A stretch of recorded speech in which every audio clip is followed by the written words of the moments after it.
Está no ar o Jornal Breve com Solano Manoel. Boa noite. Seja bem-vindo ao canal. Se inscreva agora mesmo e curta o vídeo. Hoje é segunda, 9 de janeiro de 2017. Os destaques do Jornal Breve de hoje são os seguintes. Governo expulsou 550 servidores por práticas ilícitas em 2016. Papa condena extremismo religioso e defende amparo de refugiados. Frio mata mais de 20 pessoas na Europa. Brasil.gov.br. Governo expulsou 550 servidores por práticas ilícitas em 2016. O governo federal expulsou 550 servidores públicos em envolvimento em atividades ilícitas contrárias à Lei nº 8.112 de 199. O número é recorde na comparação dos últimos 14 anos. Foram 445 demissões de servidores efetivos, 65 cassações de aposentadorias, recorde no comparativo dos últimos 6 anos, e 40 destituições de ocupantes de cargos em comissão.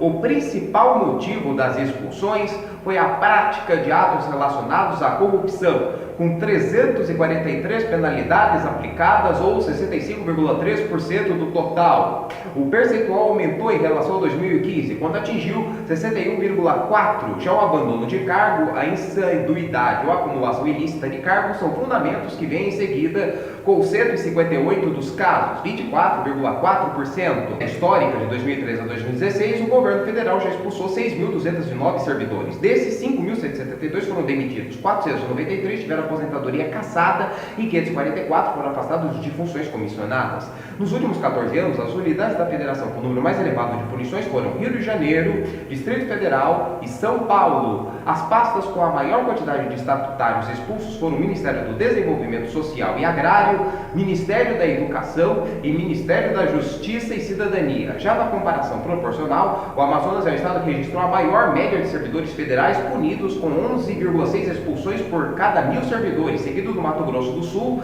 São Paulo e Maranhão. No mesmo tipo de relação, considerando os órgãos, o Ministério das Cidades obteve o índice mais elevado, com 22,3 expulsões por cada 1.000 servidores. Os números proporcionais se referem aos últimos 6 anos. Servidores apenados, nos termos da lei da ficha limpa, ficam inelegíveis por 8 anos e, a depender da infração cometida, também podem ficar impedidos de voltar a exercer cargo público.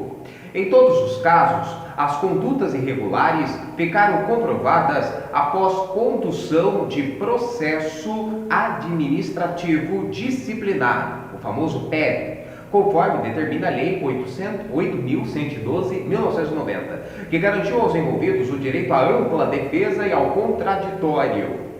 A Coordenadoria Geral da União conduz diretamente os processos de maior relevância e supervisiona as apurações disciplinares nos órgãos e entidades do Poder Executivo Federal. Fonte Portal Brasil, com informações da Controladoria Geral da União. Portal Terra. Papa condena extremismo religioso e defende amparo de refugiados. Papa Francisco pediu nesta segunda que os líderes religiosos condenem o extremismo religioso, defendeu o acolhimento de imigrantes e refugiados e falou sobre a paz e a necessidade de diálogo, por exemplo, na Venezuela e na Síria. Em discurso para os embaixadores, junto à Santa Sé, o pontífice abordou temas como o terrorismo fundamentalista, a crise migratória, os conflitos no Oriente Médio, as tensões na Europa e o cuidado com o planeta. Boa parte de suas falas tiveram como foco temas que envolvem paz, segurança e, por isso, ele condenou o extremismo religioso e os atentados cometidos em países como Afeganistão, Bangladesh, Bélgica, Burkina Faso, Egito, França, Alemanha, Jordânia, Iraque, Nigéria, Paquistão, Estados Unidos, Tunísia e Turquia. Lamentou que em algumas ocasiões a religião seja usada como pretexto de fechamentos, marginalizações e violências, e pediu que o público rejeite a violência em nome de Deus. Nesse momento, ele se dirigiu aos líderes políticos e pediu para que garantam o direito à liberdade religiosa de seus cidadãos e geram condições que evitem a propagação dos fundamentalismos. Sobre a crise migratória, o pontífice disse que é preciso que a comunidade internacional promova uma recepção digna dos imigrantes para que eles consigam se integrar. No entanto, ressaltou que os refugiados também devem lembrar que eles têm o dever de respeitar as leis, a cultura e as tradições dos países que os acolhem. Em sua opinião, uma abordagem prudente das autoridades não representa a aplicação de políticas de fechamento.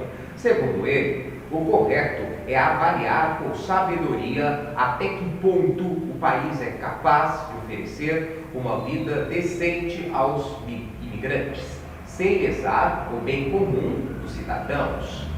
O diálogo e a paz também são necessários em países como a Venezuela. O Papa considerou ser urgente a criação de caminhos para o diálogo e gestos corajosos entre o governo de Nicolás Maduro e a oposição para conter as consequências das crises política, social e econômica que agoniam a população. Ele lembrou o degelo nas relações entre Cuba e Estados Unidos, no qual o Vaticano teve um importante papel, e os esforços que a Colômbia está fazendo para acabar com o conflito armado com a guerrilha das Farc. Mas foi sobre o Oriente Médio em que ele focou sua fala e criticou o conflito atroz que está provocando um desastre na Síria. Francisco também renovou o apelo urgente para que o diálogo entre israelenses e palestinos seja retomado e que eles alcancem uma solução estável, duradoura, que garanta a convivência pacífica de dois estados dentro de fronteiras reconhecidas internacionalmente. Sobre a Líbia, desejou que os acordos destinados a restabelecer a paz sejam efetivados. Voto que também fez para países como Sudão, Mianmar e República Centro-Africana. O pontífice encorajou os líderes dos países a combater a pobreza, fomentar a distribuição mais equitativa dos recursos, incentivar as oportunidades de trabalho, principalmente para os mais jovens.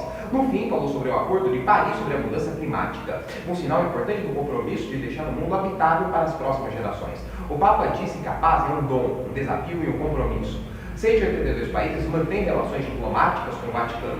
O último a integrar o grupo foi a Mauritânia em dezembro do ano passado. Agora a previsão do tempo para Itapeva. As informações são do site Clima Tempo. Sol e aumento de nuvens de manhã. Pancadas de chuva à tarde e à noite. A máxima é de 32 e a mínima é de 17 graus. G1. Frio mata mais de 20 pessoas na Europa. Temperaturas congelantes e tempestades de neve mataram pelo menos 25 pessoas na Europa Central no fim de semana, principalmente na Polônia, após o termômetro na região ter ido abaixo de 30 graus negativos em alguns lugares. O rio Danúbio estava lentamente congelando em Budapeste, algo raro nos últimos anos. A poluição do ar, principalmente partículas, forçou reduções de produção de grandes poluidores na República Tcheca e na Polônia. Para ajudar a melhorar a qualidade do ar, autoridades zeraram a tarifa do transporte público. A mídia tcheca diz que 6 tchecos, a maioria sem teto, morreram no fim da semana. 4 deles na capital Praga. Diversas estações climáticas em montanhas tchecas registraram temperaturas abaixo de 30 graus. O Instituto de Previsão Hidrometeorológica prevê a continuidade de baixas temperaturas na região nos próximos dias, com temperaturas noturnas de 20 graus negativos na manhã de terça-feira em parte do Nordeste. Na Bulgária, a neve e ventos fortes bloquearam rodovias e deixaram mais de 75 mil casas no Nordeste do país sem eletricidade no fim de semana. E dois sem-tetos morreram congelados na Eslováquia no fim de semana. O Jornal Breve termina aqui. Nós voltamos amanhã. Obrigado pela audiência e, se Deus quiser, a gente volta. E siga-nos nas redes sociais.